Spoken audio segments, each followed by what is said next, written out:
Boom! Bink! Welcome to Flying Can Ranch at Cedar Creek Lake, Texas. Feel like I'm on the set of Alfred Hitchcock's The Birds. I mean, these things are everywhere. So today, what I want to show you is something I just recently got. We'll go over a couple things because this comes in different configurations, but to me personally, this is my favorite. This is the Hatsan supercharger model 25. We're going to go down this like this. Let's see it, see the business end of it, and we'll get into this here in a minute. Flip it around, pretty much the same thing. Then we're going to go down it, right here. So there's a Hatsan supercharger model 25. It's sort of a confusing pistol, and I'll explain to you this in a minute. Now, this particular version is the 22 caliber version, and I'm kind of going by a slightly different version. I'll explain that in a minute to give you some specs, but they claim it puts out about 625 feet per second in 22 and 800 feet per second in 177 caliber. The overall length of this is going to be 20 inches from here to here, 20 inches. And I say the barrel length on mine is about 8.25. I've read other ones that say they're 9, but they don't look like this one. We'll get to that. And it weighs a hefty 3.90 pounds. So this is a very heavy, very powerful pistol. It is a spring piston, and it comes with this recoil reduction system. It's called an XRS recoil reduction. So you can see you can see how that moves. That's part of that recoil reduction. So when you're cocking this, you're going to feel that. Don't think that your screws here are loose. We'll get to those in a minute, but that's the recoil reduction. So it kind of kicks back that way as you shoot the pistol. Fact. It does have an auto safety right down here at the bottom. They all have the same safety. Two-stage control trigger, and it has about a 58-pound cocking effort. So it's not for the weak. Now, this, I had another one just like it that I ordered, and that would be this one here. I do some changing around with it, but you can't cock this one. You'll note this has the shorter piece on the end of it. You can unscrew these and add a can to them, an air stripper if you wish. But those come off, that's threaded. And this one, you know, it's unable to, if I try to cock it, it goes here and then that's it. And if I let it go, it just flies back up.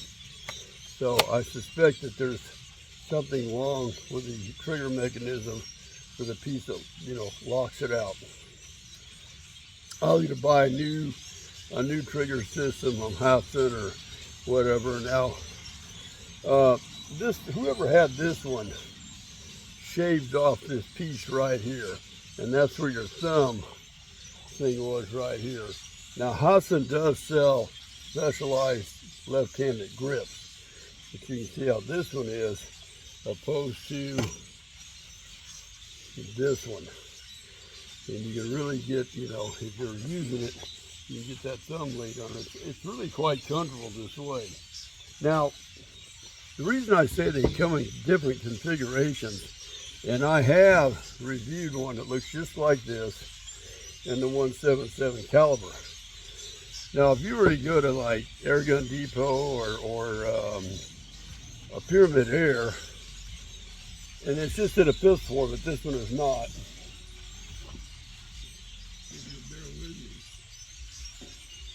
Most of them have this type of barrel, where they claim that it's got the Kiwi quiet system on it. Not I mean, it's an all steel. They claim German, you know, barrel underneath that. You know, it's all rifled and everything. But this one is also like a little carbine. You can collapse that or pull it out, or if you wish, You can literally, where's my button at? You can hit a little button here, and I've probably not got it positioned right, because it's a little hard to get out of there. It'll bugger me. Maybe I can work it better out this way. Not having a lot of luck here, because you almost have to have something on top of it to get it all the way pushed in, because it doesn't like to give the ghost up too easily. And I am not having any luck today with this. But you can literally, well, I hate to tell y'all something and not do it. So let's see if I can make it happen.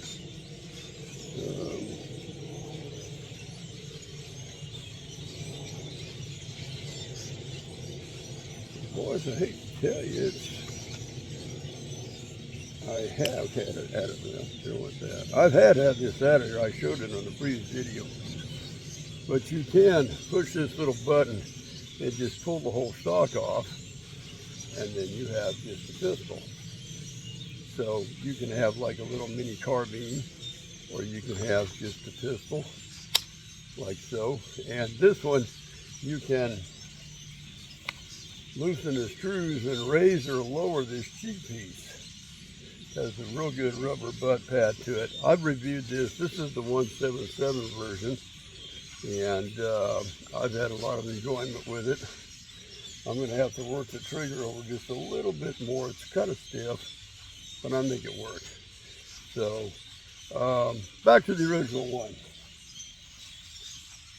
I just want to tell you that to buy one like this today, it's kind of hard to find. I don't even know if Hatsan makes it this way anymore. So if you're going to get one, probably going to get it used. Now, this does have fully adjustable fiber optic sights. It does have an 11 millimeter scope rail with a scope stop. I would really advise getting a shorter version of the UTG, like 11 millimeter to Weaver type style, if you're going to put a scope on this.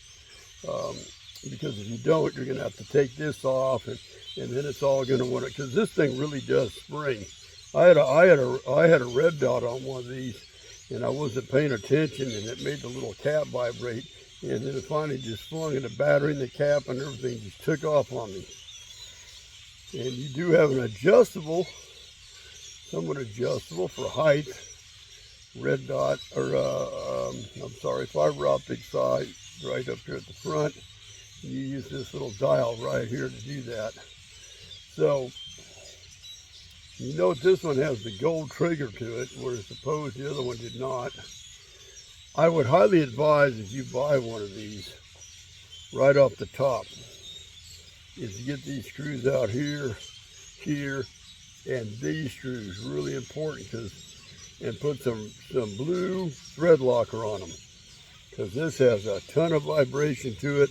There's another screw here. You need to get those locked in good and solid, or they'll vibrate out if you were to drop one out in the middle of nowhere. They're kind of hard to find. Been there, done that with a couple rifles. So an example of what this thing will do at about 23, 24 yards or whatever. Right here's what I was doing yesterday. I just got this yesterday. I wanted to test it out, and it went clean through. So, but this particular version, I think looks, I don't know, sleeker. That's just my personal opinion. You know, you may like the one that's got the built-in air stripper, you know, quiet technology, whatever they want to call it. Now, I've got several of these, what I call big boy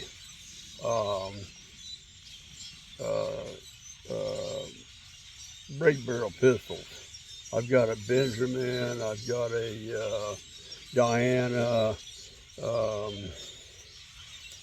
oh, I can't think of what that one Numerix made, Trevox or something like that. aside from my Diana, which I don't know if they make it in a 22 caliber version. I don't believe I found one in that. If they did, trust me, Big Daddy'd have it. These are like some of the most powerful break barrel pistols you can get your hands on. Now, I've never had a PCP pistol, and that might be coming in the future. But for me, these things are just a beast. I was very happy with these results. I mean, that's a ways off. My Benjamin, unless I use pointed pellets, it won't even puncture the can, and it definitely doesn't come out the backside. And it's got an ungodly huge grip on it. That's one of my big complaints about it. It's like you got to have like ape hands or bear hands or something. But I made it work. I made it hit. I enjoy it still. But you know, with this recoil system that has on there, if you put the shorter UTG, that might buffer some of that. Maybe a good red dot or a small bug buster scope type situation might be useful. But these sights work pretty good on it. Looks like they're sitting up kind of high, and they are. And I might have to down them just a little bit. As you can tell, I got it to hit the bottom, but this thing kind of, you know, I'm just shooting this with my elbows resting on my knees or something. You get a good support or something, maybe a little bit more accurate. It's a heavy gun. I mean, there's a lot of gun here, and to just freehand that would be kind of tricky. I mean, I've done it, but I'm just telling you, it's a heavy gun. 58 pounds of cocking effort is a lot of cocking effort.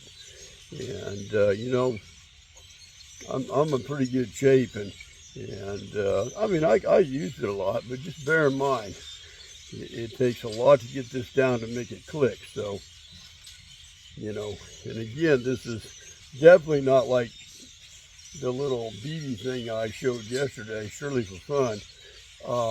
I don't do it anymore as far as hunting. I have had a lot of people ask me, oh, what kind of games you knocked out with it? Can you kill birds with it? Can you get pests? I just don't do that anymore. But if you're gonna hit a rabbit or something at about 24, I wouldn't stretch this more than 25 yards out the most. It's gonna drop him, I'm telling you. So I mean, it went clean through. So that being said, I'm going to get this video loaded up, and we're going to sit down. I might even try to hit a pickle bottle with it. I'm not quite sure if I'm going to get that done, but we'll do a little shooting review and let you see how it does. And I don't think this one had very little use. Very little use at all. There's still kind of smoke coming out of the barrel, so I'm just going to use it just as I got it. I didn't do anything to it yet. I'm going to make sure everything's tight and ready to go. And since I used it yesterday, we'll put together a shooting review. But this is a really beautiful specimen of a very large, very hard to cock, break barrel air pistol. And it's one of my absolute favorites. I'm telling you, if you can get your hands on one, and you know what you're doing, you're not going to be disappointed. Now, again, I have this in 1/7 Salvin caliber. I already did a review on it, and I actually ordered a one that claimed it had this barrel. This is no joke. This is, I believe, from Pyramid Air, and it showed it with this barrel with the removable stock and all that. And I believe the one I just showed you is what I got. And I've noticed recently they changed the website, I believe, to this. I mean, I'm not complaining about this.